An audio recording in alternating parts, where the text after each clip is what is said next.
into a brand new wave, drowning out the noise that's tame. Liberty whispers through the brave, breaking free from every chain. Nullify the rules they crave, crypto beats that pave the way. Anarchy with minds that's safe, algorithms new dawn today. Out of bounds and out of sight, building futures pure and bright. Escape the grip and win the fight. Welcome into the legacy ride. Beyond control we take a stand, casting off the iron brand. Freedom flowing through our hands, revolution's our command. Decentralize the way we plan, all together we expand. Breaking shackles for the clan, in this journey we're unpanned. Out of bounds and out of sight, building futures pure and bright. Escape the grip and win the fight. Welcome into the legacy ride.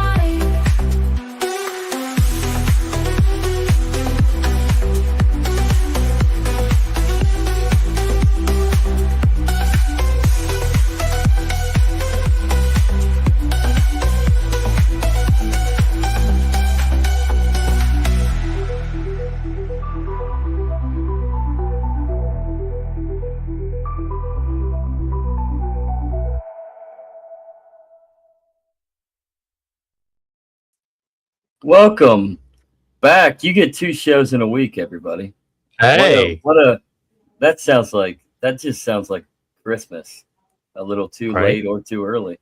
So You know, welcome to the Legacy Ride. So this is the Legacy Ride. This is Silver Linings. This is the 3rd season. And we're back at it again to unplug you from reality and put a little faith and reason into your lives. Whether you're into faith or not, at least let that rational mind unfold.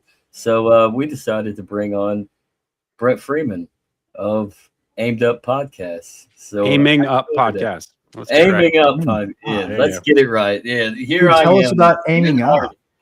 What is aiming up? I've never heard of it before, but I already like the man behind it, so I want to hear some more.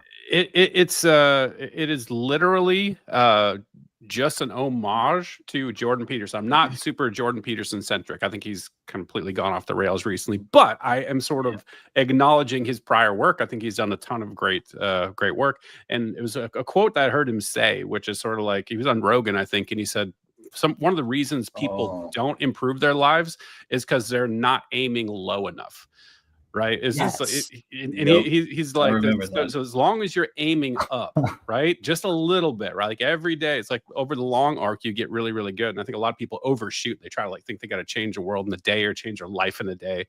And so the entire intention of the podcast is aim up just a little bit, man. Like every day, have a better, point of view, try to improve yourself a little bit, better conversations with people.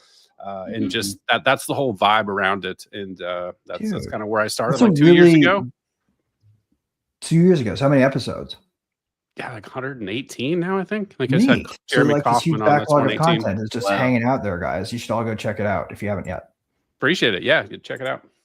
Cool. Well, I just want to point out one real fast before I give it back to Zach and stop derailing his intro. But when I was in college, I happened to have this really awesome creative writing professor who told me this huge piece of advice was yours to ask for when the poet laureate shows up here and talks to you all. So they had the poet laureate of the United States back under George W. Right? I don't even remember the name of the guy, but he, I asked him, like, how do you deal with writer's block? And his answer to me was lower your standards. It's like, look, you got to picture yourself in your head and you're trying to live up to it and you need to stop. And what you got to do is, if you can't write something great, write the worst thing you can think of. And that was the best advice I ever got about writing. So your show is already like waving the same frequency as mine. which I Awesome. like. Yeah, that's the intention. I don't always That's deliver, but man. boy, that's the metal mod. I'm personally mental excited to model. check it out. So Cool. Had some great people on there to shout out. Like I've had a very wide range of people. I've had Zuby on there, flew to Dubai and interviewed him. I've had Helen Pluckrose. I'm not sure if you know who she is, but it's part of the hoax paper. Yeah, she wrote the hoax papers with James Lindsay and Peter Boghossian. So she's a critical theory anti whatever. yeah. Like she's I know her work. I just don't know of her. She's friggin' amazing. Had George for the Tin Men from the Tin Men. I'm not sure if you know him. He does like a bunch of men and boys advocacy type of work. I've had Dr. Lawrence Krauss, which he's in the files. I've heard that name before. Wow. Yep. Dude, this is like a treasure trove on the internet. Everybody go get this and like find quotes to throw at us during the show. We'll comment on them. Exactly. Go check out Aiming. Not now, everybody, but go check out Aiming Up podcast. Put down your liquefied W and don't snort it, and go get these quotes. I mean, you could, unless you want to go get some liquefied W right now. I mean, you can always go there. You can open up another tab. Go get for 10% off. Use the Legacy Right, and go try yourself some Rainbow Sherbet. I know. It's some nostalgia. You love it. You love that sherbet. So go get yourself some Rainbow Sherbet W. You'll get no crash at all. Real caffeine, and it's a little bit healthier. And it's not. Let's hear the name of your stream one more time, just so that anybody who didn't hear it the first time can catch it again. The name we're talking about me? Oh, name of your show. Brent. Yeah. This is all you. Aiming Up Podcast. Yeah, that's it. Aiming Up Podcast. You heard that, guys, right? Check it out. Speaking of aiming up, or rather aiming so high that you're going severely down. There's some things that have been coming out in the woodwork as of late. So what's the deal with the Epstein shenanigans right now? Nobody can figure it out. I think we all know that what's been released is bullshit. It's redacted. They've got they released over 40 victims' names, their addresses, their phone numbers, their email addresses, and they protected all the pedophiles. So the Epstein clients are getting redacted in violation of the law. We know that everything they're releasing right now is not the worst of it, but and they've admitted like there's dead babies and there's all sorts of horrible videos and stuff. Like, wow, we're not going to release that stuff, and we can be pretty sure that everything that we want to see is in the 3 million plus files that they're acknowledging currently, which is probably not even nearly the totality of the evidence. That's being kept in. Yeah, it's a limited hangout, and everybody is just going like simultaneously. We're going, what the fuck? With what's been released so far and the names that are coming out, the Peter Attia thing, I think is very interesting. That popped out, and there's all these. Dude, what do you think of the shadow of that? Because the thing that bothers me about it isn't even the files themselves, but it's this implication baked into like the headline fallacy, right? So like a topic really well, you read a news story, you're like, that's wrong, that's wrong, that's wrong. This is bullshit. You're misinforming everybody. You step over the next article, you read it, you don't know the domain. You're like, I wonder what else is hiding behind a pre-staged, completely sanitized, limited hangout that they can partially release in chunks so that they can keep us fighting while they run out the clock. This is literally them taking a knee. They want to get to the midterms. They're taking a knee on horrors. That's what it is. It sounds more like let's get to the midterms. Let's try to get our side to win, and then we'll figure out everything the U.S. else government files is what I want to know. Yeah, man. Something else that bothers me about this, though, is what they released is probably 100% of all of the anonymous tips that came in, because you're seeing a lot of misinformation out there. There's people are running with these stories. They're not being sophisticated about vetting the source material. They'll read something in the files. Somebody will find a PDF, and then all of a sudden they'll post it as if it's true. It's like they opened this up for universal tip lines after the 2018 prosecution of Epstein, and so there's just a bunch of nonsense in there. So there's a bunch of bullshit. Truth by repetition that happens to us by ourselves. They poisoned the well, and so there's true information mixed with false information, mixed with a whole bunch of redactions, and we're hiding, protecting. But I think that Massey seems to be pretty intent on chipping away, and I don't think people are going to let it go. I think this Yeah, so far has whet the appetite of the Americans. Where like everyone is looking around saying like, "What?" We can only hope that people see the difference between what a Massey is doing, what everybody else is doing, and maybe just like come up with a test to make sure that the next person you elect isn't somebody not like that. No, I think they're all like that. I mean, like, Yeah.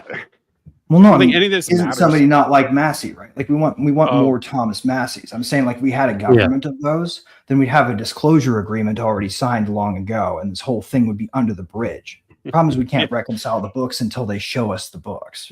Yeah, for sure. Yeah, that's the thing. Like, from what they're doing, it's almost like they know that everything's all fucked up. I mean, there's so much fake out there, especially with AI, especially with cropping. I mean, they know that they could literally get away with so much by releasing as little as they can, because what is the truth anymore? That's the I mean, that's the serious question. I think Andrew might be able to help us out here. Like, what's the people picture from your point of view? Like, what do you think the personalities are doing here?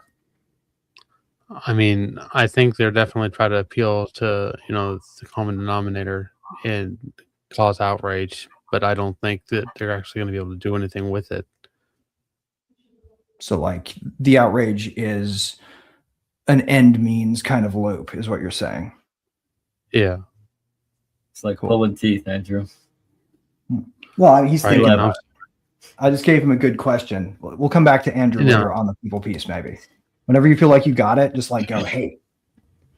Well, yeah. And speaking of, I fed that machine in his head a whole thing to churn through now, and it's going like I can picture it.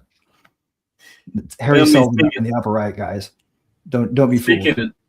Speaking of a people question, though, I think it's somewhat hilarious. It's not, but it's kind of hilarious how you've had this turnover flow like early last year. I mean, we're not going to release the names because we want to protect the victims. And then come early this year, they're releasing emails and all these files that have names that are redacted, that are most likely the clients. And then you're also getting a sliver of contact information, at least maybe even some names with the victims. So like, where is the turn? Like, are we like so far down like clown world that everything's just that messed up? Or well, I mean, why don't they just give us like some kind of search identifier, at least like let us index those emails, right? Like if you don't want to show us the emails, okay, fine. We don't want to email those people either. What we want is the ability to search using their email address through all your records, government, right? Like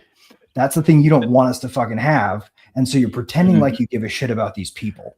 Well, hold on a second. Let's be real. Let me back up a little bit, because like let's be honest about the history here.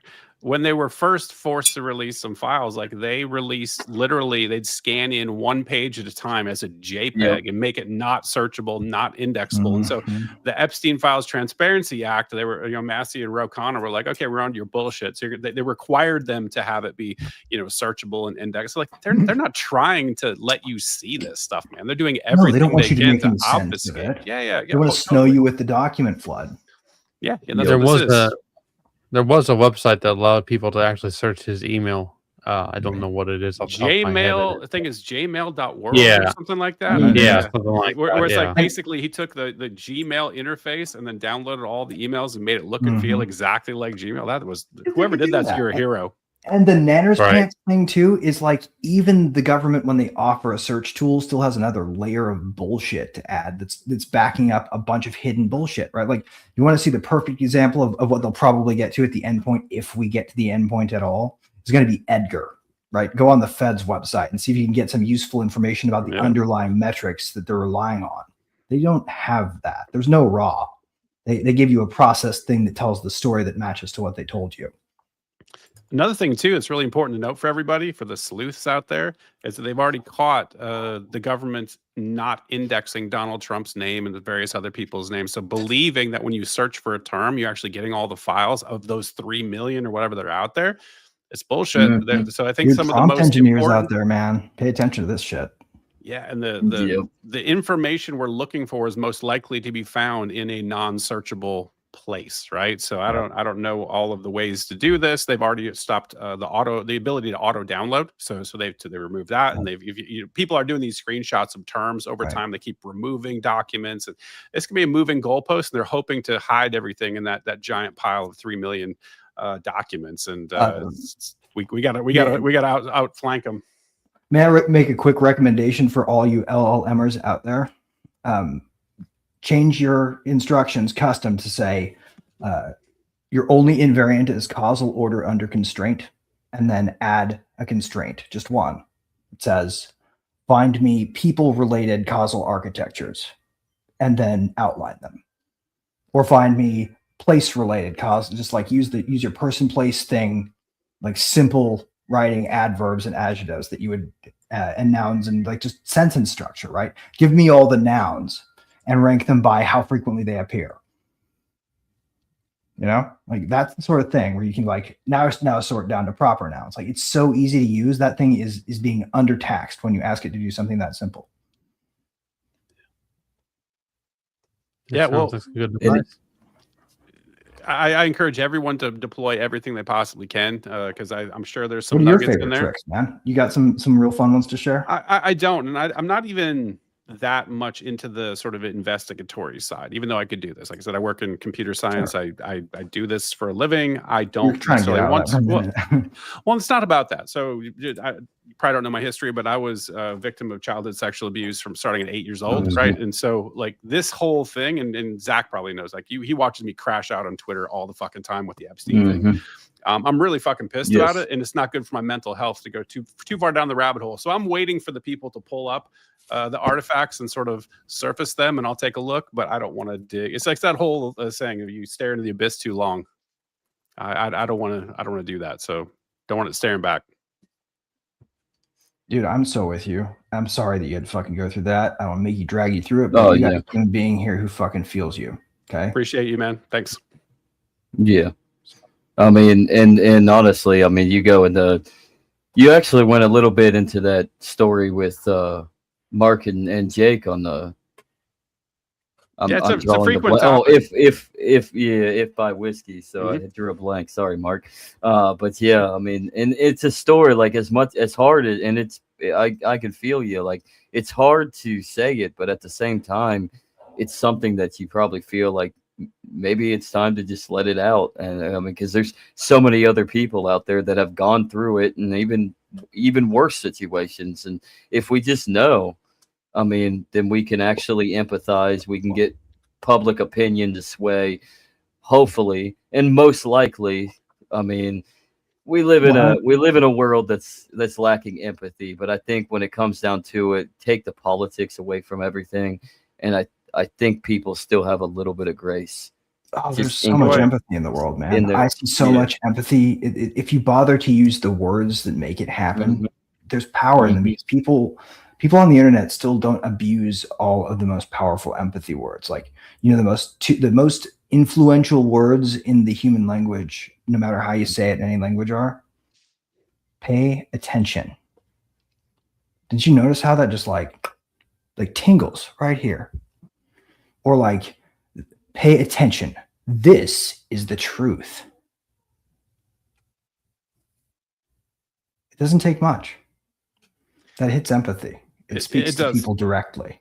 And I'm not going to. And as far as empathy goes, man, I'm not going to try to hold you up as a giant hero, because I know that's not what you're trying to be. But people think it's heroic what you do when you stand up and say, like, I went through this, because that's hard. Yeah, I appreciate that. And I got to say this, though, man. I think there are pockets of empathy. I think there's pockets of decency in the world. There's human beings that are awesome.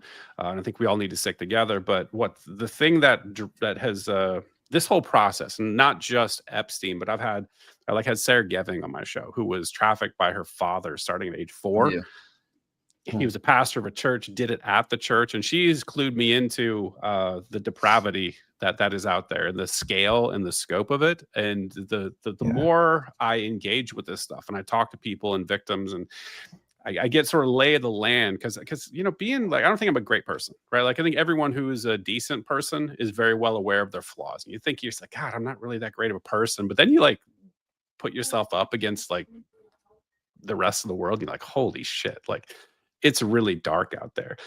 So coming to grips with the fact that Yeah. there are pockets of empathy, but America or the world in general doesn't really give a shit about kids that got raped. Like they just don't. Like I always look at, I say this, look at January 6th. Some pedophile who was running in an election and maybe got screwed by the counting and the totals and whatever, running against another pedophile. They got so angry that they went down to Washington, D.C. and basically tore apart the Capitol. We have the world's largest child sex trafficking ring and rape of probably dismemberment and murder of babies and all this stuff is coming out, and the entire country is sort of shrugging. Although I think there's people that are engaged with it because it's salacious. It's like not in this audience, right? Not like this audience. No. Actually gives a fuck. I'm right? talking real broadly. Fuck. We'll actually get fired up about this shit. I'm talking broadly, the whole country. So are you seeing anybody that is arming themselves and going to DC and just we're going to fucking take this shit up? Nobody's doing that. They had more outrage over the potential, unfair treatment in an election of a literal pedophile than they do about, this whole operation. So to me, and to people that I talk to that do have empathy, we're looking around at the world going you don't really care. You want to say you care. Yeah. You want to say you're a good person. You want to be performative in your outrage. Exactly. But I think it's like soap opera. Epistemic fucking theater, most of it. It is. And I also think there's a little bit of projection because I think this is so deep. This sort of pedophilia or being into underage people and all this gross porn culture that's out in the world, that has infected and rotted the soul of the world so much that I think people will have performative outrage and nope, that's not me. That's not me. And, right. It's a way of saying I'm not.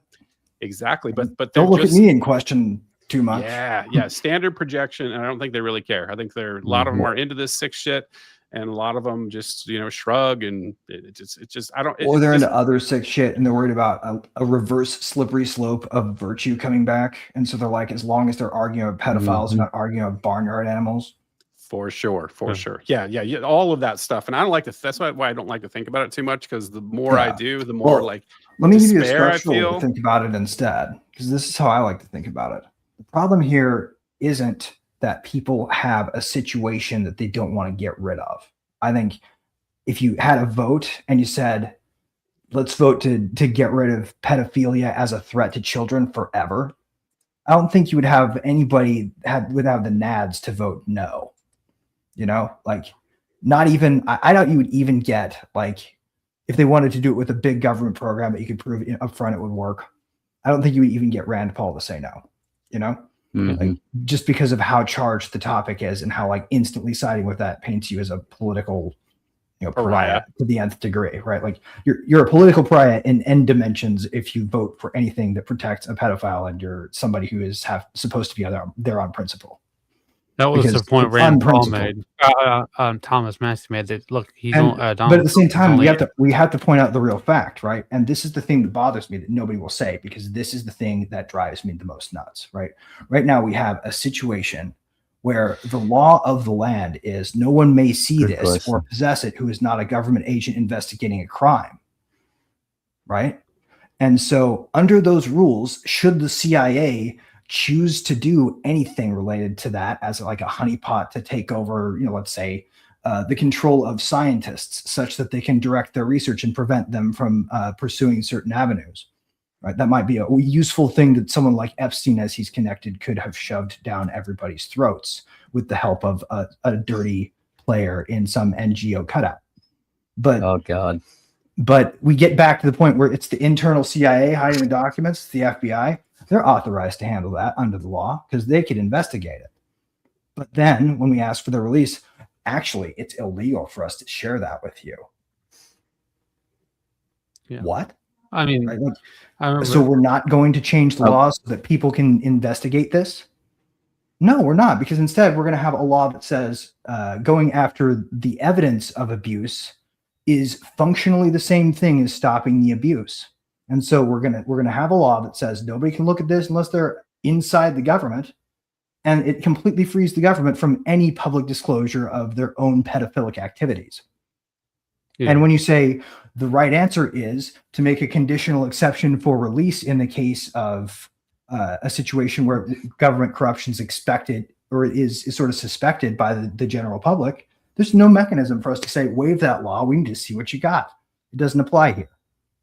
And you can't fucking make that argument to anybody because they're like, I can't make that duck hunt. You know, like, we'll just go with that. That won't fly in political. If I propose that in my political career or some shit like that, right? Well, and it's true. They would. That's the shitty part. But nobody wants to talk about it. And it just drives me nuts. And that's why we need to make hemp necklaces great again. But I mean, honestly, what's up, Sean? But honestly, William brings up a great question, though. Like, how does this administration come back from this? Do they even have any credibility whatsoever, or did they even ever have credibility? Obviously, the last many administrations don't have credibility, but I'll add to a certain extent, like, how do you come back from the lack of your credibility when it's apparent that not only is this go to a scale that's beyond our own comprehension, and they're trying to conceal it as best as they can while giving you little, I don't know, crumbs, little breadcrumbs just to quell the masses, quell the mob. But how can you come back from the credibility when there's also a chance that this is more than what it is? It like potential sacrificial type deal, like occultist practice. We need an Ed Snowden of this problem is what we need. Yeah, that would certainly help. But to answer your question, Zach, like, it's because credibility is not important in politics. Yeah. It's tribalism. I'm Yeah, watching right. these people, and they're just like, it's shrug. It's like, I'm going to It's vote money Republican next time, and the Democrats going to vote Democrat next time, and everyone's counting on that because that's what people do. And Right. so I think this has been illustrative in the fact that there's no bar low enough to cause people to change their behavior. Like, people are just going to do what they're going to do. They're going to vote on the same teams. They're not going to do a goddamn thing about this. And that's just a fact. And that's the depressing part about this if you let it be that way. But like I keep telling Amity, like, this is the whitest pill possible. It's like this is not something that you can fix. And the fact that there are people that are waking up to that, you can't vote your way out. There's no political solution to this. That is the whitest pill, because then we're off of the shit that we know isn't going to work. It's like, hey, let's have a discussion. The people that are in this space right now, let's talk about what we can do. Like, what are things? Great idea. For sure, Yeah, because you can kvetch all you want about this bullshit. It's going to continue regardless of how we feel about it. But there are things that there's our locus of control is with ourselves, with our family, with our community. Like, we have the ability to actually just go out and do things. Step one is love your kids and take care of them, right? That's like step one. If you've got kids, love them and take care of them. And if you're a good person and you don't have kids, consider having kids, even by adoption, right? And take care of them. Then it's just one child that's not being raised by some ass. And don't hit them. Like, that's I hate to do like the Stefan Molyneux thing, but like, that's really powerful. It's like, if you're actually gonna believe in non-aggression, like, hey, start with your kids, man. How about you stop hitting your damn kids? How about you stop yelling at your kids? How about you parent your kids appropriately? Because that's how you change things. If you have kids that are raised peacefully, you're gonna have peaceful kids. Like if you teach them that might equals right, and they have to submit to power, and because I said so is the answer to everything, like, you're gonna have a bunch of these people like we look around to our left and right and see around us, like bowing to authority and angry and violent. Like, I think that is an underrated approach, where I talk about, like, we have a lot more control than we think. If you would just exercise the control that you have, we could in mass, if everyone just did it in a generation or two, we could have a much better world. Right. I like stopping rules like that. You don't hear a lot of positively framed don'ts, do you? Like, don't do this is a really easy rule to follow that you can create for yourself. But like, do this is a nebulous, like, how, right? But don't, that's a stopping rule. Those are it's really also easy. It's easy. Like a typical don't is an easy thing for people to follow. And I think that's one of the reasons why people prefer violence, I think, is because there's no thought that goes into it. Because if you take it off the table, like, I'm not going to hit my kids, it's like, well, then what are you going to do?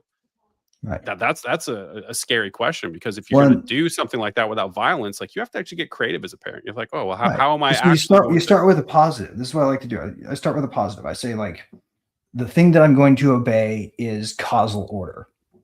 If cause and effect relationships line up and I don't have any constraints that say I can't do that, then every option is on the table. I just enumerate them and I look at them. And then I start thinking about what I'm going to do next. And then I think about, well, I don't want to do that because that sounds ugly. So new constraint. And all of a sudden the field narrows, and you can choose a path based on a positive idea by specific don'ts until there's nothing left to do but follow the path. Now, Interesting. to bring up like the reasoning, like beyond like with voting, because people are trying to figure out like what is the point? How do I kind of comprehend and reason on who to vote for if I should vote? And then they vote for somebody like Trump. You end up finding all this out, but then how do they reason? Like going off of this, like how does somebody like Diva here reason beyond why they voted and how they should change their outlook down the road? Because obviously the Democratic Party is not the answer, and obviously the Republican Party is not the answer, and it's obvious Trump's not the answer.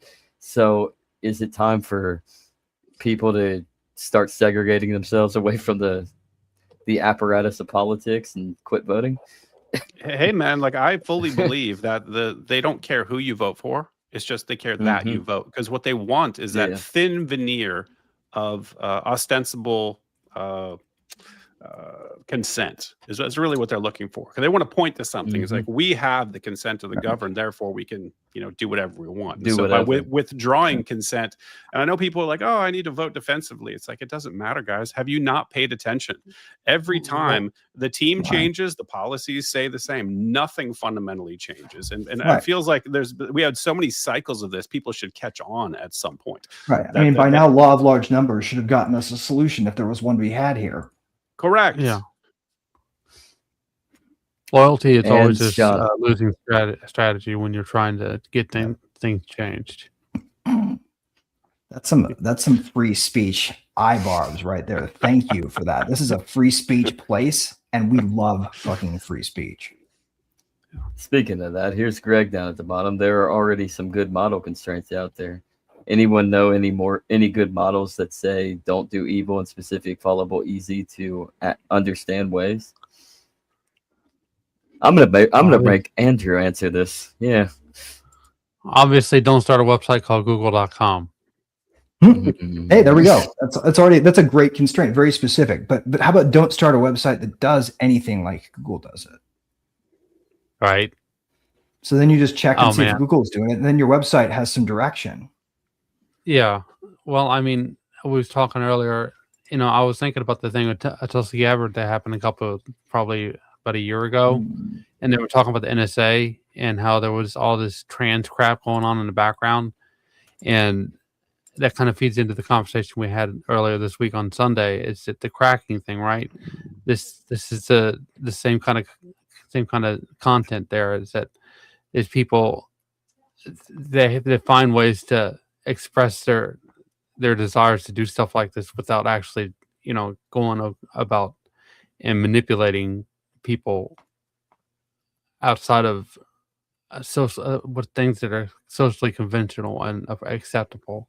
And Greg, if you didn't catch Sunday's episode, we was talking about the trans people and how they have this term called cracking. Is that they're grooming people to be trans.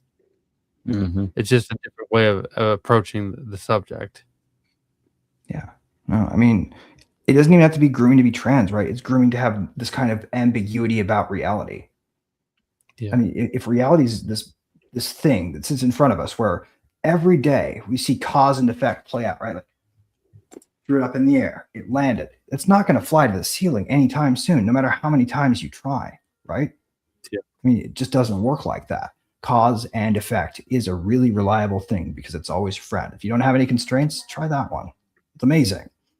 Don't do anything that violates causality presumptively, and you will never be out of accord with reality.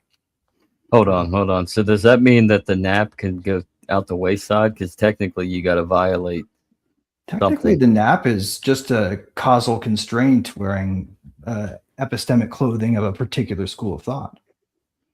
Right? Because what you're saying is true. Non-aggression is the only way we can prevent collectively any aggression from ever happening. Ooh, I don't think that's right, man. That perfect. Yeah. I don't think that's right. Perfectly. Oh, Brent. I'm speaking hypothetically. We're not talking about right and wrong here. We're not in the realm of ethics. We are in the realm of what I'm picking my school here. Ontology. This is an ontological proposal to be taken in a vacuum. Number one, I disagree with that conclusion. I don't think that adherence to the NAP. What about causal reality do you disagree with? No, it's not about causal reality. I'm just saying, That's like, that's the only constraint, man. The non-aggression principle is just a diagnostic. It tells us it's just valid moral philosophy. I don't think it's utilitarian at all. I don't think John Stuart Mill is correct. I don't think it's utilitarian either. And I don't think it's if we just that's not what I'm saying. If we adhere, you and me and Zach and Andrew, we're gonna just adhere to the non-aggression principle you can't just adhere to the non-aggression principle. You adhere to you adhere to negatives. You adhere to don'ts. What makes that's what the non-aggression principle is. It's basically it's a itemized list of don'ts. Like as a human being who owns myself, you may not do X, Y, and Z to me without committing a moral transgression. That's all the NAP is. It's just a what about when you have list. to save your own life or your family's lives, and somebody's in the blast path? Causal reality, protect your family, right? That's what that says. Yeah, has nothing to do with NAP though. No, it totally does because the way the NAP gets picked apart is by people saying trolley problem. Like they say the fucking trolley problem, and the trolley problem is just a gigantic epistemic trap disguised as an experiment. It's because they don't understand the purpose of the NAP. It's because they right. Don't but we're not talking to philosophers, man. We're talking to people. Here, let me bring up an example of to kind of make a constraint against the NIP. So let's say you have two consenting adults. They're a brother and sister. They're in a sexually charged relationship with one another. Gross. Obviously, there's some. Well, in 47 states, that's illegal, but it's also somewhat got some ethical issues as well, right? So with the NAP in place, do you go and enforce them from actually having their sexual fling together? Or do you let them go? You really can't, right? I mean, I have the answer, but like, why does this matter? Why are we in the reductio? It's not reductive. I don't think there's a broader constraints than causal order. I think the issue is like how does the NAP work? Cause and effect in your beliefs. Yeah, how does the NAP work? And that's what I'm saying when I say. Where do you hold beliefs that don't follow causality? Is my next question. Why are you defending the idea that causal reality is a hard constraint that we can't have? I'm not making that claim. Well, then why are you refuting my point? What are you trying to say? Maybe I don't understand your point. My claim is people don't understand the purpose of the NAP because everyone likes to put these thought experiments. Like, what if in this situation, what do you do? It's like, that's not the point. When you have the non-aggression principle as moral philosophy, all is a diagnostic. It enumerates certain actions that other people can't do to you without committing a moral violation. It doesn't say anything what you do about it. Well, how do you I was watching like the Zulu and Dave Smith shit, man? I guess is my point. Sorry, what?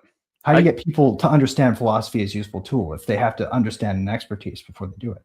Don't know. That's a great question. There's a lot of people have been trying to figure that out for a long time. Like I recall that Stefan Molyneux. Like he did like 15 years of YouTube videos teaching philosophy to people.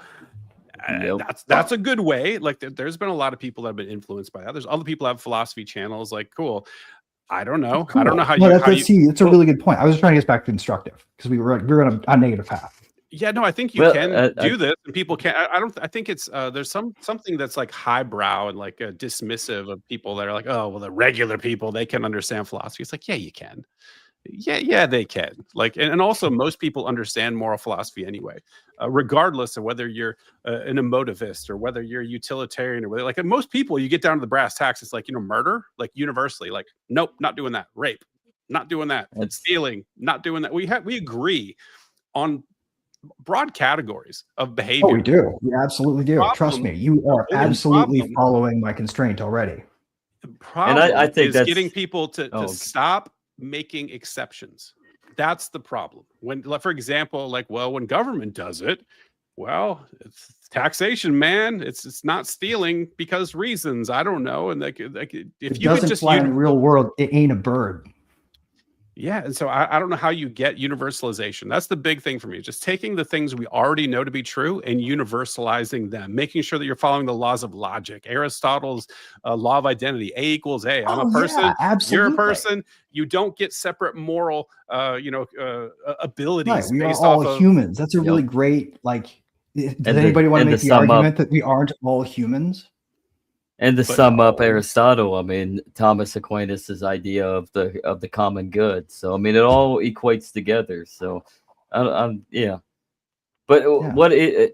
the question though that I have with the NIP is, how do we know? Like obviously, morally, we understand because murder's wrong, death's wrong. I mean, don't harm anybody, right? Life is sacred. So there's obviously some sort of moral objectivity, whether you want to call it God or you want to call it a great conscious. There's something that's collectively leading our minds to understand Right. something objectively is Law of large numbers would not morally work right or wrong. if there were no But God. but the question is, is with the NAP and why it's so fluid, in my opinion, is what exactly does it mean to be It might work. ownership? What does ownership mean, and how do you make ownership in yourself? That's the simple, question. man. Like exclusive use. That's all ownership really means. It's like Well, this wait, is set wait. aside for exclusive use.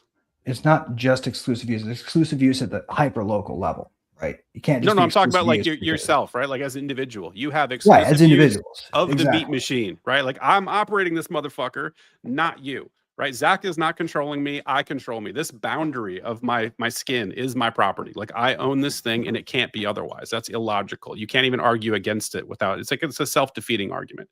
So cool. So I have self-ownership. I have property in my body.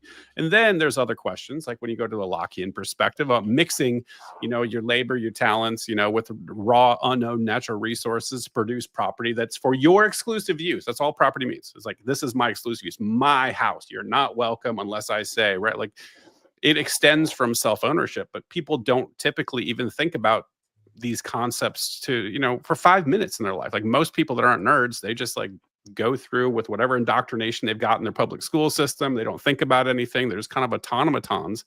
And sometimes I wish I could be them, honest to God. If I could just be like a blue collar mechanic dude that got a 6-pack of Bud Light on a Friday and just like went fishing with my bros and just didn't think about politics or ethics or God or consciousness. Like I'm like, it's like Dostoevsky said, like the famous quote is like, you know, being too, you know, aware is like, it's a disease. Like there's something to what we're doing that is it definitely feels like a disease to me, man. I totally vibe with Dostoevsky there. Well, it really depends on how we're wired, right? Each person's wired differently. We kind of follow a pre-built-in script. I've talked about this on the past before. It's called the Enneagram personality. So you know, you have people like Ric Flair, like, you know, they're just party animals, and then you have like Molyneux, and they're, you know, driven to be successful and be virtuous, and you know, and to improve the world. Totally different conversation from totally different people, but at the same time, it's leveraging those people to try to make a movement to be successful, and that's the long-term picture. Right now, our government is like, they're like middle managers, right? But they've got a gun. They're pimps. That's all they are. We're living under in a world of pimps, and that's why it's failing so terribly bad. And it's across the board. It's what happened in the USSR. It's happened in, you know, Israel. It's happened in the United States. It always goes to the point that they can't manage money because they're not wired to manage money, because they're following a script. And eventually the whole system capitulates. And then they call that, I'm sorry, I got a point in my head, but I can't remember the term. The Peter principle. You it's rise to your level. Rise to your level of competence. A Pareto distribution. Yeah. Picking winners or losers, effectively. Yeah, the Peter principle is like to those who have more, even more will be added, and those who have none, they'll lose everything. Like it's that type of situation. Yeah. Yeah. Which goes against every fiber of what human cooperation and natural human interaction and action is all about, which is literally community, family, and survival. So what happens when... Oh, go ahead, Andrew. I'd say, well, we talked about this in the past. I know what pull back to Metal Gear, but there's this really famous scene in the game where they're talking about content versus context, right? And we're all stuck in the content, but we're not filter out the context. And that's why we're in the game that we're in, is because we're trying to filter context and to provide a clearer picture of the situation. Well, also It's- think about the quantity of content to even parse, right? So I think having the internet revolution and the access to as much information as quickly as we have now, we did not evolve for this. Like you talked about the programs that we run, the way humans evolved individually and cooperatively as groups. I think this is breaking our paradigm. I think that we, to some degree, there was a utility in having 3 cable network channels that all said the same shit, that Operation Mockingbird was feeding everybody a unified narrative, and everyone's just like, well, this is reality. We all agree on it. Let's get to work. Like there's something to that. I think there was a beneficial aspect to it, even though we were all propagandized, we were all lied to. It's like, hey, we're still being propagandized and lied to constantly. It's just now through like 7 million channels, and we have so much information, our brains can't even, process it all. Well, I mean, we went, and me and you, Andrew, we went over this a little bit with Andy on Sunday. If anybody wants to go check that episode out. But it does seem like there's a correlation with how social media is set up in creating various echo chambers of different groups, and it's making it so generalized to where everybody can have their group, and I mean everybody can separate, but it's all in your face, and it's just not healthy. It just, I mean, because we're not really wired for that. We're wired to be social, but we're not wired to be so socialized that we just fall apart, if that makes any sense. It does, and I think the way in which we communicate now is so fucking unnatural, right? Like the fact that we're on this call together, looking at each other's faces, this is a complete paradigm shift versus the way most people communicate now, which is like typing some shit at some avatar on the internet, right? My buddy, my really good friend had a story today that he told me about this. He saw this long chain in a subreddit about how people were using LLMs, and he was able to piece together the situation where people write the first line of an email, like the meat of it, the point, hey, I need this from you, period. They don't send that. They go to an LLM and they go, give me this, but wrapped in all the nice bullshit that comes into an email. And then they hit send. And you know what the person on the other end does when they get it? They copy and paste it out and say, just give me the meat, right? So we're doing 2 incredibly large GPU training runs that are burning the GDP of an entire country every time you hit prompt, and distributing this collective cost across all the prompts that can afford plus your electricity, right? And we're doing that so we can add some bullshit and then scrub it out. We're literally paying a double cost for something that could be simply solved by saying something like, hi, can you send me thing, right? Thing I need? Thanks, right? Like if people talked like that, how much easier would this be? And how much fewer GPU hours would burn on crap we don't need to be burning it on? Hey, Nomi. Now it's a party.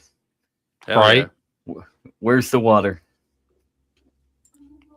Well, Andrew, Well, I you mean, have that anything to add? Yeah, I was going to say, speak. That comes Speak, with Bobby.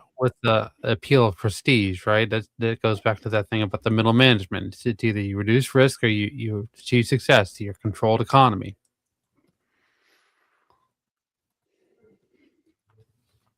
Anything else? Well, I mean, Elaborate. this is the point. This is why the system collapses, because they can't manage properly. I honestly think has a lot to do it- with personality traits, honestly. It draws the best of the people that are supporting it and try to pass it to the top, and there's not enough support to sustain the system. So how do we fix Absolutely, that? man. So where do you get that dynamic? Like unpack that for us a bit. Can you explain more? I mean, like I said, it's a reduced risk. Talk to me like I'm a 4-year-old. Like give me an example. Like give me a scenario. I want a scenario. Like a person A and person B. You could say like, Okay, well, what are they using in computer science? Andy and Bob, or Alice and Bob. Alice and Bob are having a conversation. Go. okay. Say that you're talking about the prison system, right? Because this is really basically just an open air prison, like they do in Gaza. You can either manage it like you'd have, you're out there in the middle of nowhere and like Wyoming, which is not a lot of people, and there's enough people to support the population and the prison population, or you're in California, where it's horribly ran. There's not enough people. There's people attacking and killing each other all the time behind the scenes, and you're suffering because you're not running it properly. Okay. So you're talking about literally simple, not administration, but what's the other word that they use for administration? Governance. No, governance is like it rolls this in. This is ministerial work. That's what you're saying. Yeah. So the ministerial level is where it's failing. Literally the acts of filling out forms and putting pieces of paper into other people's inboxes. If you want to put it like in 1950s terms. I mean, its projection is in the Enneagram's type 6. It's just a defense mechanism, and that's law. Law is a form of projection. You shouldn't break the law. You're going to jail, right? And there's a market for that. It's a whole moral argument. Jealousy, right? Jealousy is the client, type 4, the individualist.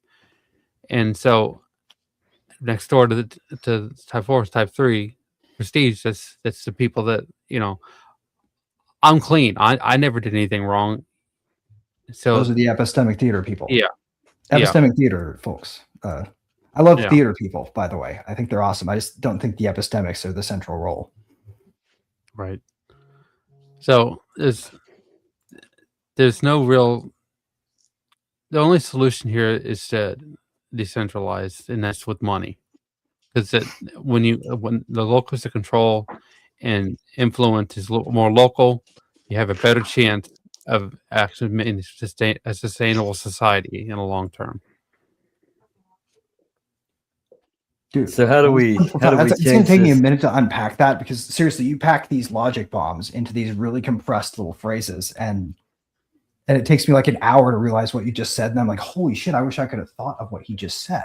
So I hope you guys are listening to this and you can like help unpack it too, because if you can put like what you think Andrew just told you in one prompt, then you should like consider a career in writing, because you can write very simply really, really complex ideas. So tell Noam, somebody, one of you three, tell Noam how the NAP is violated. I will say one thing. The NAP is violated consistently and absolutely anytime you try to import an argument that tries to violate the rules of cause and effect in the setup. But how does it get violated? So the trolley problem, for example, imagine setting that up. Like, we're going to go get a fucking trolley, and we're going to tie some people to some railroad tracks so that we can run this experiment in forced choice that has nothing to do with the NAP. How do you do that without inventing a time-space retransmogrifier machine and pulling a lever that says, you just made a non-reality based argument against a theory that's supposed to be applied practically. It is not a methodical tool. That is a retreat. That is a retreat from the idea. And the retreat from the idea comes when these assholes are like, I know what happens in space-time when I violate all the rules that reality doesn't fucking follow ever. Yeah. Nailed it. How about you, Brent? What's that? I said, how about you, Brent? Well, I don't know, man. Like, I think this is where I get a little, I don't want to say annoyed. Maybe it's annoyed. It's people always end up with that question. They're always like, well, what do you do? What do you do about it? What do you do about it? And it's like, dude, if everybody spent as much time and effort trying to improve themselves and become a better person and be a better example to others around them and encourage other people to do the same thing, change themselves, as opposed to try to change like society or DC or some macro scale thing, we'd be in a way better spot. But nobody wants to do that. I think the mental masturbation, to Sean's point, like that's just a thing, especially libertarians love to do. Mm-hmm. Like, we talk about this utopia and Capistan. What is and everybody is their lives oftentimes are a fucking mess, you know, like people got problems, people need to spend time trying to improve and hanging around people that are trying to make them better versions of themselves. Like that's the solution in my view. It's like regardless of whether you affect some macro societal change or not, you know, at least you sorted your shit out and you're a better father, you're a better husband, you're a better neighbor, coworker, whatever it is, like you're a better part of the community. Like then you win, man. So like so fucking what if you don't change the whole world and you got this, you know, political scheme to overthrow it? Like I don't give a shit about any of that stuff. So I just kind of lose interest when people get into the macro. Like, what do we do about it? Because I think it's a way of avoiding responsibility. To the ground, man. That actually brings a good point, because I agree with you on this too, Brent. And I think Greg and Andrew, I agree with you too. Actually, I totally agree with you. I just think that we've given up hope in a way that we shouldn't have, because we've got this really great weapon here called everyday life, teaching us what can happen. Yeah, getting rid of the bullshit. We could use it to filter bullshit if we just take the time to just run the numbers. Like you, but to Brent's point though, Greg, is like people are too focused heavy-handedly on the macro, on what's happening outside, rather than in their own selves. And this is where I really do think that we need to start setting an example to where we can draw people in on a smaller scale level, start in the community, start talking to people, go to your local like farmers market, just start talking to people, like go to your neighbor's house, knock on their door and just talk to them, ask them if they need any help, talk to them, get to know them, go have a beer with them, invite them over and have a cookout. Like these are things that not a whole lot of people, it seems, at least in my neck of the woods, in my neighborhood, a lot of people don't do that anymore. There are people, outliers, that do, but most people draw from their family. Other than that, they don't really go out and mingle or meet anybody. And I think that's where we're in an issue, is we're thinking too big and then we're shelling ourselves because the world outside is so scary. Well, it's getting worse too. Like the younger generations that are coming up, they're so chronically online and they've developed no social skills. And you got the helicopter. That again, though, I got to stop you there, man, because that again, though, right, that blows back, because we cannot make an absolute rule that says we control what kids do online from the government. That's letting them in. No.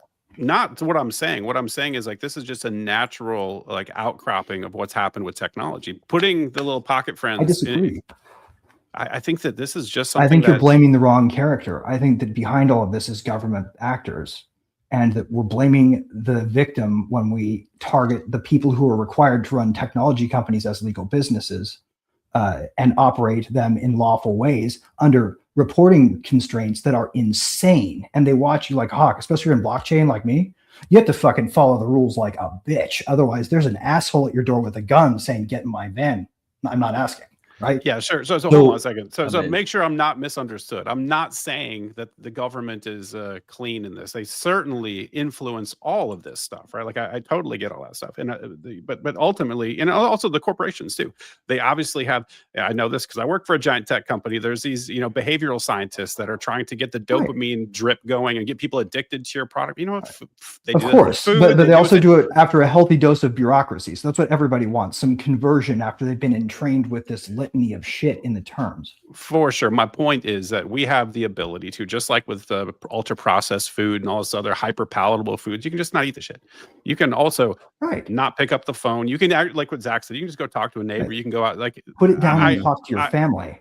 Yeah. So I'm saying like we have control. It's like, even though there's assholes in the government that are facilitating this and subsidizing this, and the masters of the universe that run these tech companies are pulling the strings.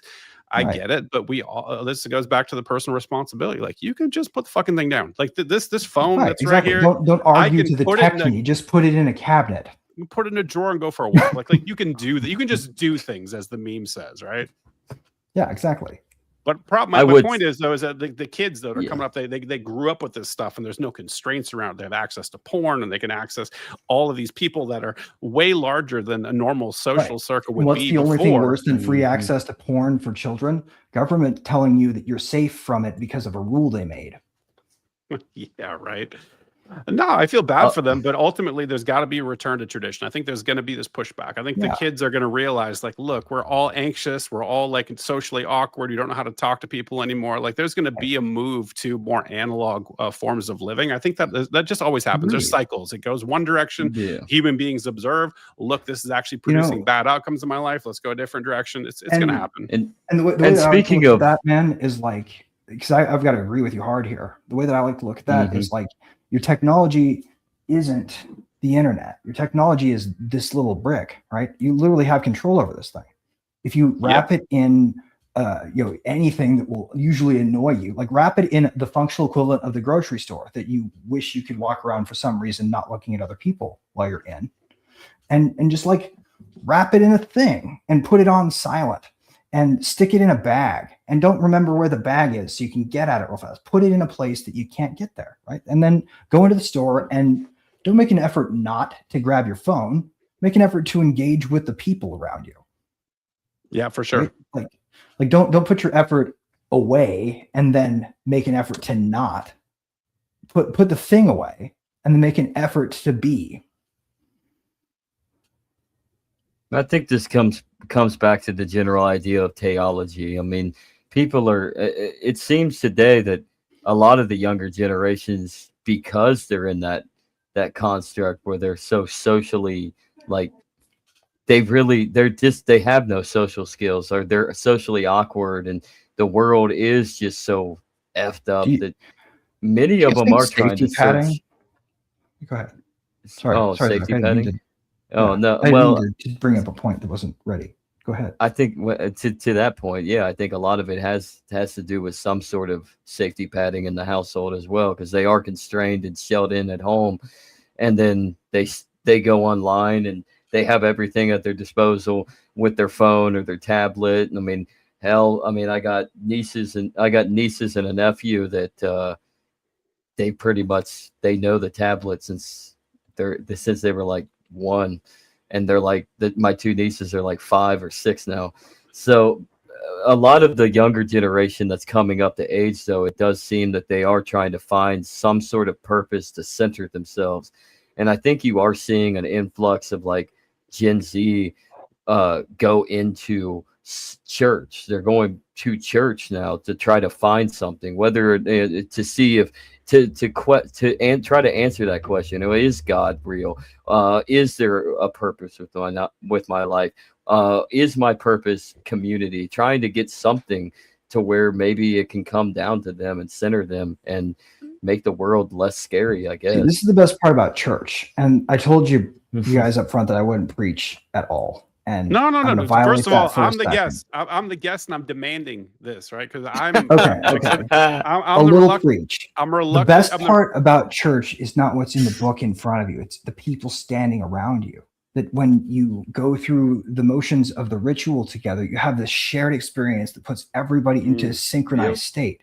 And when you leave that space and you have conversations, there's no discord. So the conversations that you have as you're walking out the door are people feeling good about feeling good. And they want to talk to you. And they've just heard this lesson about reaching out. And if they're listening in a way that's, that's not like conceited, that doesn't put themselves on a pedestal, you'll see those people. They're there. They're getting something out of it that's not the people around them. That's fine too. But like the people around you mostly just want to have friends. Like I have this thing, like, do you guys remember when they brought out those horrible scratcher machines? This is one of the worst pieces of technology ever fucking invented. They made it so that the clerks didn't have to engage with the people in line anymore. You know what that did to the homeless guy who would like bum $1 and then go stand in line and buy a scratcher and then buy another one after he was done if he wanted to just keep going? And he'd sit there and just hang out and talk. And the clerk had to treat him like a person for a little bit because it was their job. Like you put those machines in a place, you take away this person's only outlet for human contact. Like, why should we have our technology between us and ourselves? It doesn't make any sense. Like that machine should have been shot down right away because it was an idea that took somebody's opportunity to feel like a real person for just a minute. And if they got lucky, maybe for a couple more. Like that, and taking that away from them is wrong. Like that's just not a good use of technology. And we can understand this if we reason through it when we're building technology, especially. Yeah, Greg, man, you killed it. So this is, as an atheist, I'm looking at this, and I think this is the big detriment, or this is the gap that that atheists have in this sort of like Sam Harris world, where we're going to have just pure rationality run everything, bro. And like no, we need those rituals. We need the community. There's things that evolve. And I believe in evolution, and I believe that these practices, because you see them ubiquitously across the entire world. Everyone ends up with religion, and which, by the way, when I had Lawrence Krauss on my show, he agreed everyone is inherently religious. Full stop. It's just a question of whether you intentionally embrace a type of religion, or whether a religion grabs you, right? Like wokeism, where it just emerges or like spontaneously. What I like to call the secularist Puritans of neoliberalism, where they've replaced the God that is God and decided that they're going to just call it government. That too. That's another really dangerous aspect of it. But without that sort of, and actually, I think that's why government works in a lot of the same ways religion does. And you see this sort of overlap, particularly around the religious. In North Korea, the religious that's how they operate in Republicans. North Korea.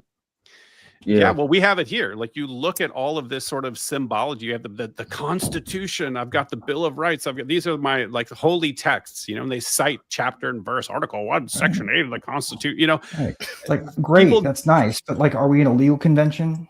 You know? Yeah, but then, think about it, then you have songs. You have like these almost like worship type songs to the government, and you have chanting to the flag, and you have like all there's. I look at religion and government, and I'm like, God, you guys are like, you're just like next door neighbors, man. And that's, I mean, it out, right? That's like, exactly why would what we they let did. People have ideas if we won't let them have weapons. Yeah, go ahead, Andrew.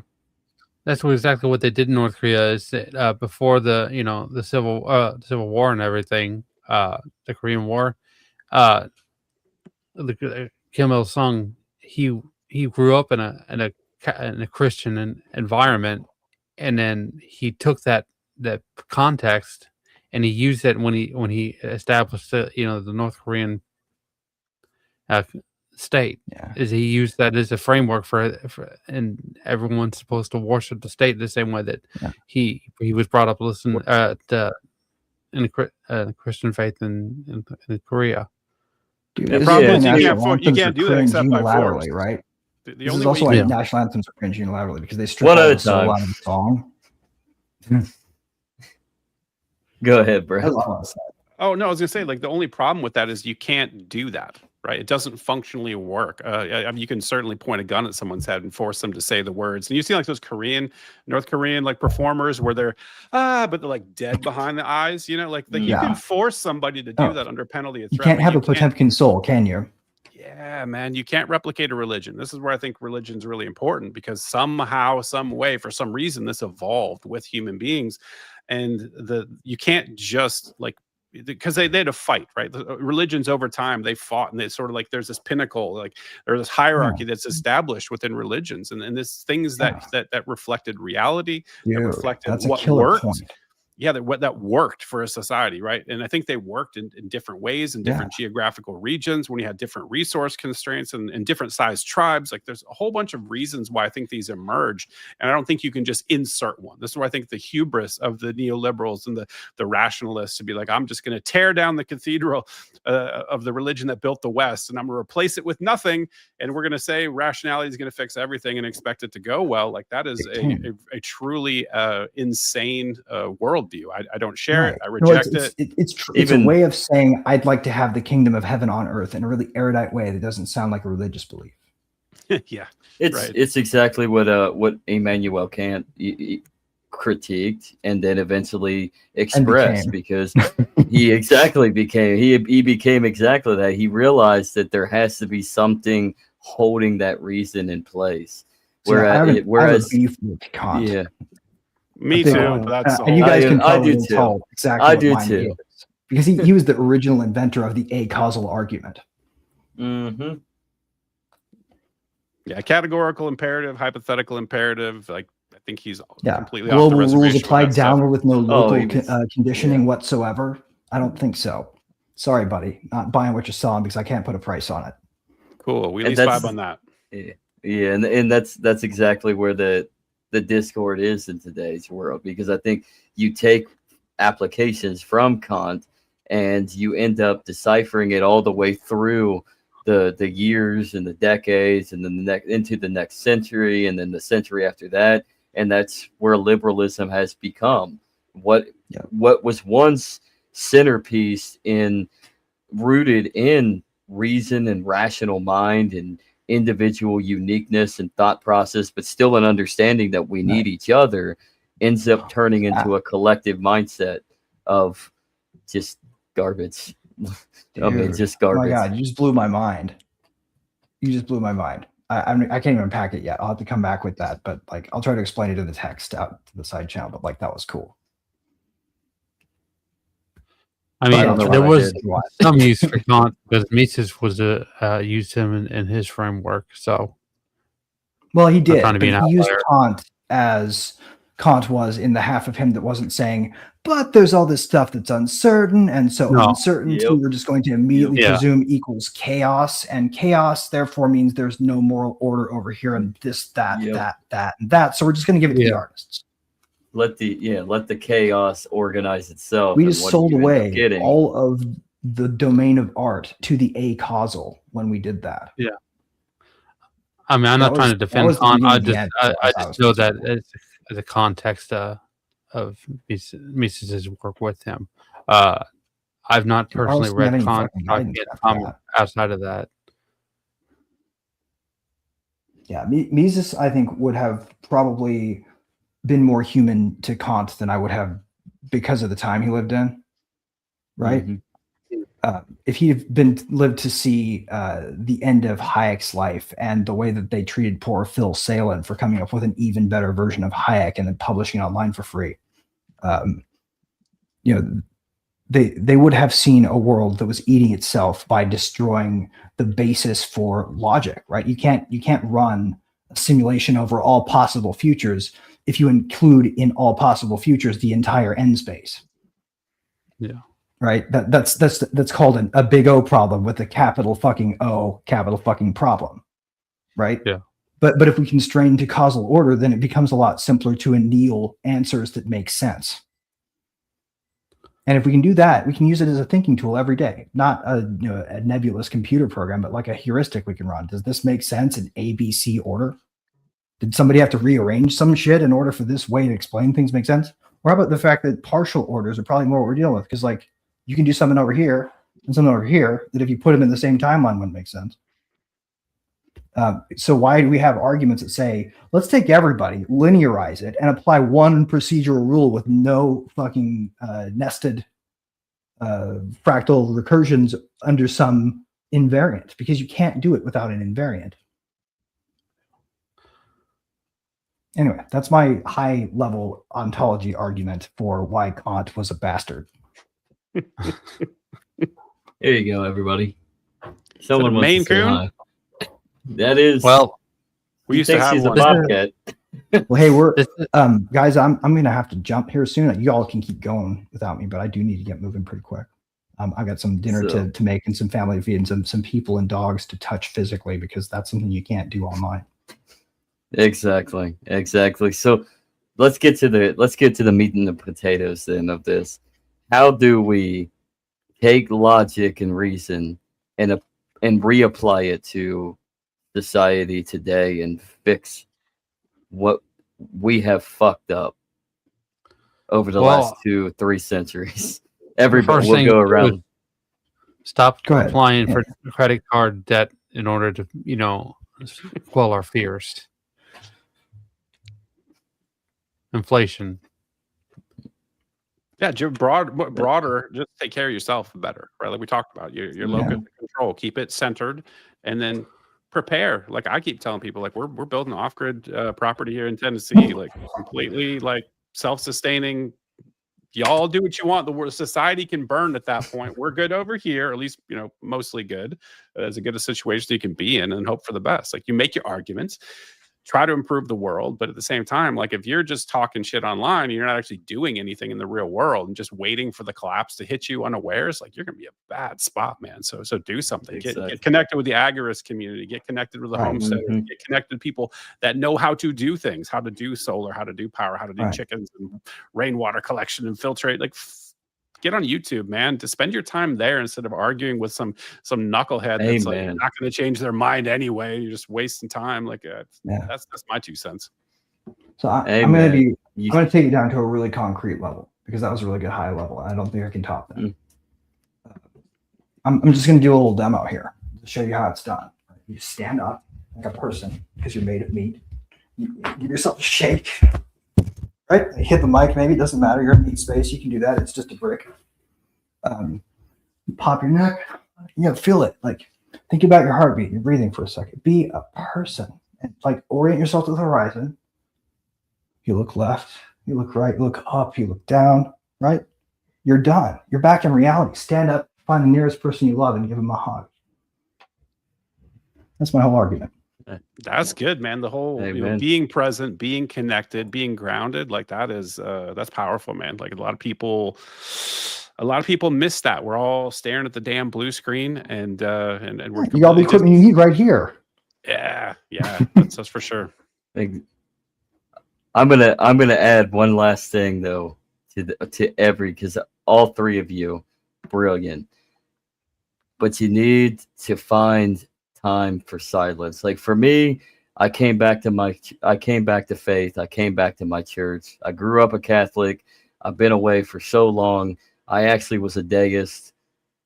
Then I called myself a Christian deist, whatever that means.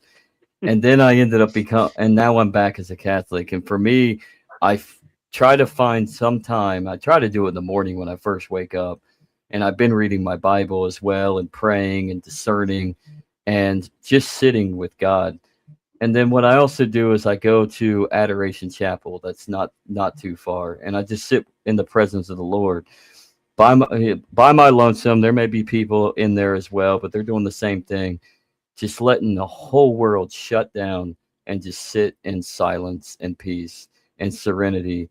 And that's how you reset. And I think that's what people need to do is we need to find at least an hour out of our day to reset in silence. The world's noisy. And when you actually reset and go into a quiet place, you're able to actually come to yourself and how you're supposed to be rather than having the world dictate you. So like neutrality is decide to pay attention because otherwise attention will decide when you have to pay. Neutrality is expensive, but it's a very, very worthy pursuit. And if you really want to, just crack open some whiskey and go watch If by Whiskey. I don't know if it's on tonight, William. Cool.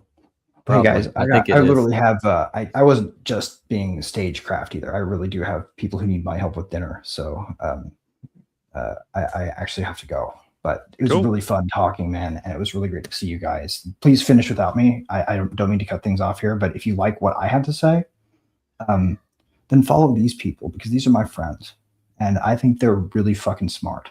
And if you want to get to know how to get a hold of me, read about them and ask one of them. And that's all I'll say. But I'll check you guys all out later. See you, Greg. Thanks, Greg. Yep. So with that, guys, what else is in the news to kind of wind down? It's a good question. What is in the news? I don't see. See, the thing is like I've kind of unplugged away from. Speaking of unplugging, I've unplugged away from X, and I stay away from it. I come onto it when I'm on my desktop. I even deleted it from my phone, and it's probably been the best that I've ever done. Like no drama, no looking at your phone to see what's going on, and I think that's what people need to do. So I'll let you say your piece on that, Brent. Well, it's hard, man, because I've been waiting. I've been the guy, as you know, that's been demanding these disclosures or the Epstein thing. Like I told you, that's my focus. It's been, something I'm concerned about.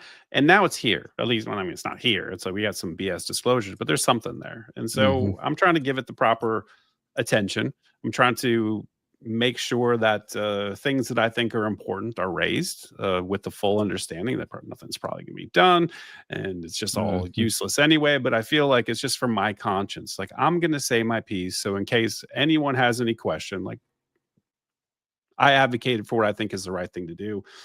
If somebody else chooses to do something else with that, that's their problem. It's not mine. It's not what I'm controlling, or it's not what I'm in control of. And so I felt like I had a moral obligation to stand up and say what I think, and I will do that on X. I'll do that on my podcast and other people's shows.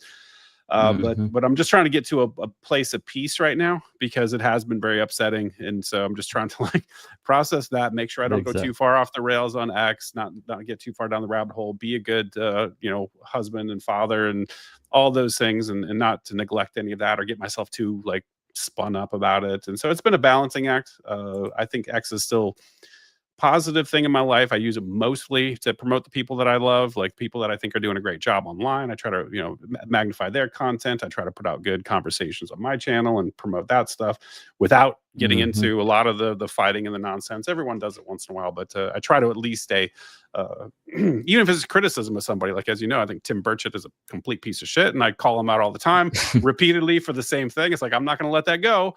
I don't get upset about it. I'm not emotional. I'll just like, every time I see him post something, I'll be like, oh, I'm not letting you, nope, you protected the pedophiles. I'm going to say the thing and, I'm like, move on. I think I'm trying to find the happy medium where you can just be honest, not hold people accountable, say the thing that needs to be said, and then just not get emotionally invested in it. Just let it go. Just zen out and be like, I said my thing. It went off into the ether. Probably doesn't mean anything, but at least I'm on the record. And that's kind of the way I'm approaching X right now. I think I'm in a pretty good relationship with it. I don't get, you see so much people like chronically on X like 24/7. Oh yeah. That's not healthy for you at all. I think the algorithm is such that it just tries to get people to fight with each other and cause a bunch of drama. And like, I don't like drama.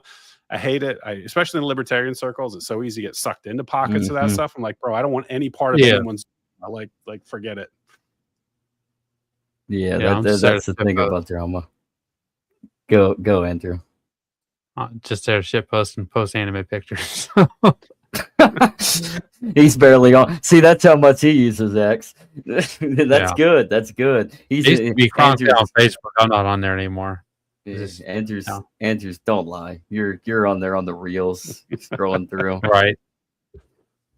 Which, I mean, that's fun. I mean, what I really like though is use YouTube, right? Like when you're online, use YouTube. Like my cousin actually will say, like, he says, like, he's pretty much taught himself how to be, I mean, he had my uncle as well, but he's pretty much taught himself how to be more hands-on in the construction game, right? And he's a construction worker.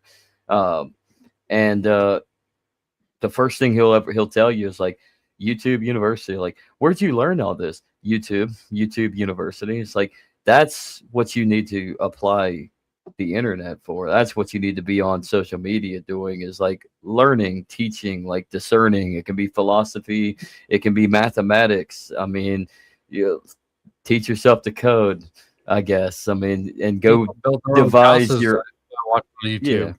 Yeah, go teach yourself how to flip homes. Maybe you can do that. Go teach yourself how to actually build something and how to maintain what you build. So like, that's what we need to do. And I think that's where people are just going off the rails, is nobody's using anything. They're just kind of like, I'm just on here, blow steam. I hate my life, so I'm going to go yell at the void. There's so much of that, man. It's just like an emotional outburst towards the void, right? That's what I see that happening. And I think you're right. It's sad because there's so much possibility. Like, if you spent any time on YouTube trying to learn anything, it's like because I'm in the tech, right? And I brought people into the tech world. I brought people, like one of the guys who works for me is a musician, like professional, like front man of like a very famous band, right? Like, and had no tech experience at all.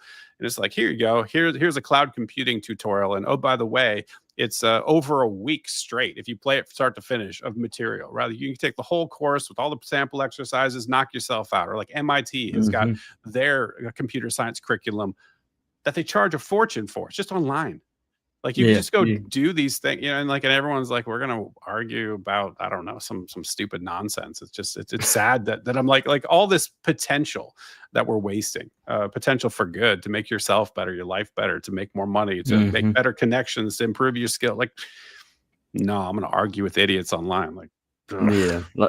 One of my favorite YouTube, it's I forget the channel's name, but There's a bunch of them though. I'm just thinking of this one, but there's a whole bunch of like building your own cabins in the woods, and like I'm like very intrigued and curious on that. So like I'll spend sometimes I'll just if I'm just home doing nothing, I'll just literally spend like 8 hours just watching nonstop, like binging, learning how to build a little cabin in the woods or a utility shed or whatnot. It's like it's fascinating because like have a lot of these guys, they'll actually go like slow mo, step by step, and teach you what you need to do. Like what do you need to measure this out? What are you using? What tools? Like step by step. Where do you start, etc., etc. And I think that's just fascinating because that's what you need to learn. You need to learn how to build. I mean, because I mean, the world's coming up to where you may not be able to rely on somebody to come at your house, or you may not be able to rely on going to the grocery store. I mean, we just had a big old snowstorm a week ago, and you walk into the store and just to go get like 2 things, and all the toilet paper's gone. Literally. People forget how fragile supply chains are, man. We went through COVID. It was like 5 days, and all of a sudden everything's gone, and people are fighting in the aisles. And it's like, well, what do you think if the shit really hit the fan? What would that look like? It's like maybe you should prepare yourself for that eventuality because it's likely to happen, man. Like I walked in. Hold on. I got a rant now. So go ahead. Fucking libertarians, man. You guys, like, if there's so many libertarians that all they do is talk shit, and they talk about stuff that's clear, like monetary policy and the debt. And they're like, there's a debt time bomb. It's going to collapse the economy, or the currency is going to be worthless. We're going to have a crisis. And I'm like, okay, so what are you doing about it? I'm complaining about it online. It's like, guys, right? Like, fucking do something, man. Like, this is real stuff. I think people don't believe it. Like, they learn a thing. They're online, like, now libertarianism is my ideology, and I've read Mises, and I've read Rothbard, and I've watched Bob Murphy's podcast, and they just regurgitate stuff, and then not actually thinking about like what they're saying. It's like, well, if you really believe that, you'd be out there doing something besides talking, exactly. man. And I'm not seeing that in that community, man. It's just nothing but fighting and arguing about the NAP and what's a violation or not. And it's like, go build something, dude. Protect your family. This is coming around the corner quicker than you can probably imagine. And when it does, you're going to be hurt. And if you haven't prepared, like, holy shit, it's going to come so fast. It's going to catch you unaware. And it's like, you're going to be done. You'll be through dealing. And if it doesn't, let's say nothing comes around the corner and everything's kosher, at least you prepared, and you're prepared. But it's always like preparation. Like, don't freak out like doomsday prepper type bullshit. Like, that's going a little extreme. And I hate to say it, but most of them are probably not going to survive in an actual shit hits the fan situation. But I'm just saying, like, think about this. Like, what if you just lived on less? What if you just got a lifestyle that was like, okay, so I bought, it's like 5 acres or something. I got a little plot of land here. It's a little bit out in the, it's not suburbia. It's a little out a ways in case shit hits the fan. It's just, it's humble. And I put like a cabin or maybe 2 or, whatever. Have a garden, have some chickens, be self-sustaining. And it's just like, I don't have to earn $500,000 a year. Like, I can just, relax a little bit. Like we talked, like Greg was talking about, like connecting with nature and just being grounded in the world, and like having a bonfire and hugging your family and just looking up at the sky sometimes, because you're not stressed about your next mortgage payment. You're not stressed because you're over leveraged, or like Andrew said, racked up your credit cards. Like, maybe consider I was talking about at a federal level. I mean, inflation. That's what I was talking. Well, even it all works from a federal level or an individual level. Like, it's a bad idea to run up your credit cards. My bad. We got a little conflict here. No, seriously though, I mean that's you're not a problem. You're not a prep. Hold on, Ed. You're not a prepper, William. You're a preparer. Go on, Andrew. That's the problem, right? Is that it's the direction of your cash flow. If you're always using credit and you're not having anything in savings, you're always going to be behind, and you're not going to be able to move forward and get ahead. And the system is designed to stop you from getting ahead. They want you to be dependent. Yep. They want to be. They want easy management. Yeah, that's. I mean, always have a goal, even if it's even if the goal is as small as like maybe it's time to get out of suburbia. And while the market is where it is, I don't know, sell it to some flipper. You're still gonna make some money. They're gonna flip Yeah. it, and then go use that money and go buy yourself like a couple acres out in the middle of nowhere. That way, you There's have some Or peace of mind. there's So go ahead. opportunity coming, man. Everyone who's the sound of Mm-hmm. my voice, there's opportunity coming. Mm-hmm. We know that Trump is appointing a new Federal Reserve chair who's going to slam interest rates down to zero. It's going to be easy money. It's probably going to be the overdose that kills us all. But in that Probably. God, I can only moment, hope. in the beginning, when that cash flows into the economy and you go back to the easy money policy, like, interest rates are going to go down, the value on paper of your house is going to go up. You have an opportunity to sell your shit, take your equity, and just with cash, just buy yourself a small place, man. Like, be debt free, live lean, just relax, man. Like, I think that's a better approach. Some people could certainly consider, other than what most people do, which is like, oh, interest rates drop, now I can take the equity of my home and I can buy a more expensive house. Like, that's the inclination that people have, trying to keep up with the Joneses, trying to impress people you don't even care, probably can't stand in the first place. Like, if just get out of that trap, get off the treadmill, get out of the off the rat wheel or hamster wheel, whatever they call it, and just return to tradition. Exactly. You hit it right there. Get off the treadmill and go take a hike. There you go. Yeah, I that's mean, go weird, enjoy right? 20 nature. degrees outside this last week. How am I supposed to go out there and walk in 20-degree weather for 2 or 3 hours straight? Bundle up. Easy, man. Yeah, just go out and do it. Do David Goggins shit. Just like, fuck it, I'm gonna go. But it's weird. Like, we're paying like $100 a month to go buy the privilege of going indoors under a bunch of blue light Mhm. and stand on a machine that you can just for free just walk out your door and Right. have fresh air and Exactly. sunlight. It's like we're weird Exactly. weird creatures, man. That's where I was going to the gym for a little bit, but like now it's like I got a couple of dumbbells here, and then if I want to work on my legs, I'll go take a hike. Like, go actually let nature be your friction. Right. Yeah, it's good So, for you too, man. Like, all the studies oh show, like, yeah. all of that stuff is incredibly good for your health. Just don't do it. Exactly. I mean, and as far as like preparing for the next bubble that's going to happen, I mean, that is going to be easy money. I'm with you on that one, Brent. Like, basically, sell your house, make the money, and then you'll have the money to literally go buy a shit ton of land if you really wanted to. Because I mean, they're gonna put so much money circulated into the economy. There's the potential that the supply or that the value ends up balancing out, and then we should be able to go and take advantage of it until it ends up crashing out. So take Yep. advantage of it until you can't anymore. Because if you just keep on moseying along, I mean, that's the silver lining of this show right here. Don't fuck the Joneses. Really, just fuck the Joneses. There's no getting ahead. There's only getting out. Stefan Molyneux. Made that point. There you Very go. good. Boy, I miss the old Stefan. I don't know what happened to the new version of him, but I'm like, man, I miss yeah. the old version. Good stuff. He got Well, he's back on he's X. wired. He's wired 66% of the way Donald Trump is. That's why he fell in line with him. Mhm. We're on the Yeah, same that page. was so weird. Well, that's when I left. I was like, when you start the first time when he was simping for Trump, it was like, oh boy, I was like, I can't follow you Mhm. there, buddy. And then I'm glad that he at least admitted that he was wrong trying to get back into politics. But I still see his views have changed. Like, he's kind of abandoned philosophy in a lot of ways, and I'm just like, whoa, man, like. Yeah. I wish him well. Like, I love Steph, and I owe him a lot, a huge debt of gratitude. Learned a ton from him. I don't want to be talking shit agreed. about him, especially if he's not in the room to defend himself. But Mhm. I miss the older Steph. That's all I'm saying.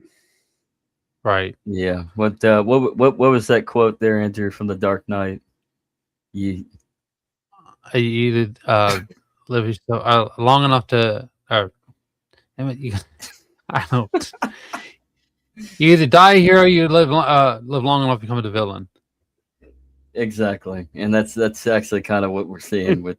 That's what we're seeing You with MAGA, and that, I Yeah. mean, and what what they were promoting, and now they're the exact opposite. That's what we've seen with Stefan Molyneux. God bless him. I mean, that's just life, in my opinion. So it's ebbs and flows, and I can see Molyneux coming back down to earth. I can see it. Is what it is. It's fine. I don't want to be shit talking him because, like, I just sincerely owe him a huge debt of gratitude. Learned a ton about philosophy. I think we all do. It's yeah. Well, that's wild. Like this new group of people. He's been off so long. Like people I mentioned Stefan, and they're like, who? I'm like, oh, okay, all right. So yeah, he's been forgotten in some circles. So yeah, just definitely want to. I really feel bad shit talking a little bit, but I am disappointed. But is what it is. I'm just some asshole on the internet with opinions. So is what it is. Yeah, it's healthy to let those opinions out. And he'd probably, I mean, the old Steph would actually, he'd love it. Not an argument. Yeah. But the good old days. Well, here's one final 3 questions from William before we close out there, Brent. How do you label yourself? Are you an anarchist? How much is government necessary? Yes. Or how much government is necessary? I hate labels, and I think anarchist has been just terminally polluted. Like it's so much baggage around it. I do consider myself an anarchist, meaning nobody else has a right to rule over anybody else. Full stop. So voluntarist, that's fine. You look at my podcast art, I've got an anarchy symbol on the hat and everything. Like I don't shy away from it, but it makes me a little itchy every time somebody tries to like, are you an anarchist? I'm like, well, yeah, I just believe consent matters. It's like I'm anti-rape, and I also believe consent matters in other interactions between human beings. I'm really kind of sketched out that people find that an edgy term or position to take. I think consent absolutely matters. So that makes me whatever it makes me. Does. How much government is necessary? Whatever negative 10 million is, like if you could just eliminate it from the world, like I'm cool with that. I think we've seen what government is. All it is, it's violence, it's force, it's a sort of interventions in markets and changing the way people would otherwise behave, and it's enriching people unfairly. I think J.R.R. Tolkien, I'm not sure if anyone knows this, but the One Ring of Power actually is a metaphor for government. That's why no man can wear the ring. That's why a hobbit has to carry it to Mordor. And the moral of the story is you have to throw the fucking thing into the fire and destroy it. But throughout the whole series, there's all these people that think that they can wield the ring for good. Oh, if our team gets it, we can change the world for good. We just need to leverage that power. It's like, nope. The lesson is 0. You have to destroy it. Full stop. So that's my TLDR on government.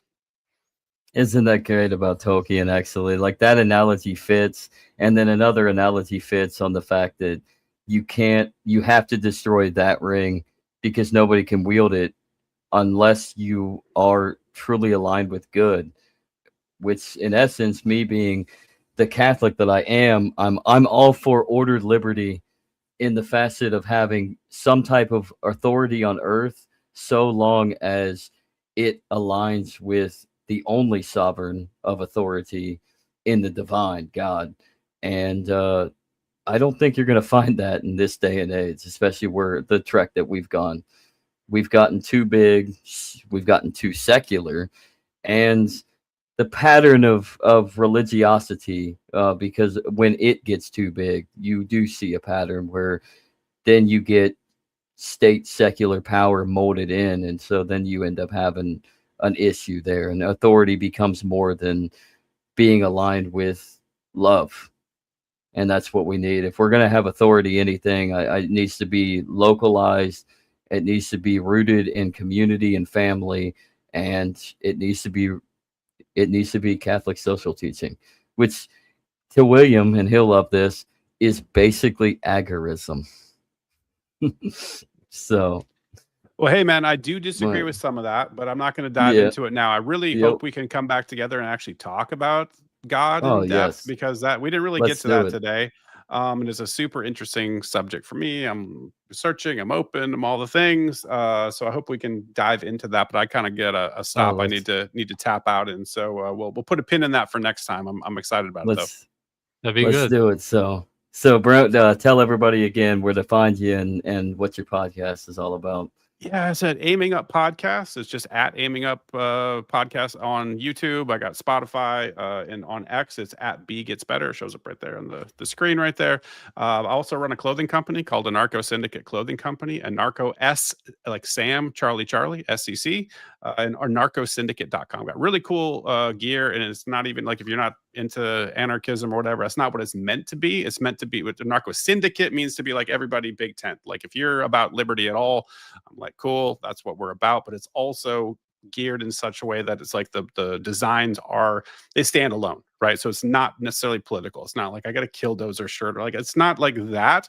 No shade against that, people like Free and those folks. That's cool. Like that's a whole other niche. This is not that, right? So I've got a Black Guns Matter solutionary merch. I did a collab with Maj Charest. That's really awesome. 100% of the proceeds go to Maj's Solutionary Center in BGM. But it's kind of like looks kind of like biker skater type of designs, like biker cut t-shirts and like skulls with like the fucking melting tongues coming out and stuff. Like we got a lot of cool stuff that could stand by itself. It's meant to be like a fashion brand, but also like it's in that anarcho space. So that's just the TLDR of it. I love working on it. I got some pretty cool stuff. If you like it, go check it out. If not, that's cool too. And you got it linked on your X as well too. So I do. Yes, right. My profile on X. Yep. Same with the podcast. So you can link out the podcast from there too. Yep. And then we'll have the description to his website and everything down in our description as well, everybody. But Brent, we gotta let you go because you need to go. And I think that's a wrap. So like life is life. So we gotta get out of here, everybody. So thank you for again, having Brent. me. Honor, really pleasure. I really loved the conversation. It's so good. Definitely. We'll definitely do it again. So, but everybody have a great night and like, share, and subscribe. Peace. And Bitcoin, baby. Hey, yeah, this is Bitcoin. I'm back. The king of the rap shit. I'm back in this Bitcoin, baby. I'm back in this bitch. Flossing fast cars and rolling with my clique. The king of the rap shit, the real OG. Whack-ass rappers got nothing on me. Bought another Lambo, 3 hoes inside it. 10 hoes in line, ready to ride it. It's Bitcoin, bitch. Keep the track bumping. Really on the plug. I got pies in the oven. 80 years old, and your baby mama fond of me. All she wanna do is smoke my broccoli. Private jets from Rome to Ibiza. Lisa, Jenny, Julie, and Maria. Every day I gotta give thanks. I got bitcoins in the bank. Bitcoin, baby. I'm back in this bitch. Bitcoin, baby. Oh. I'm a bad motherfucker. Bitcoin, baby. The king of the rap shit. I'm back in this bitch. Axe your grandmother. Verse 2, coming with the gin and the juice. Call me a dragon. Spit flame in the boot. I'm hot, like a thermos full of coffee. So hot, can't get the hose off me. It's true. I got the weed card and shit. I'm smoking like a motherfucking chimney, kid. Bitches love me. My shit's never whack. Tell these motherfuckers Bitcoin's back. Bitcoin, baby. I'm a bad motherfucker. Hot like hot coffee. Oh. Axe your grandmother. Surprise, motherfucker. The king of the rap shit. I'm back in this bitch. Get your hands in the air. Put your hands on the car. Put your 2 hands on the rock. Put your 2 hands on the rock.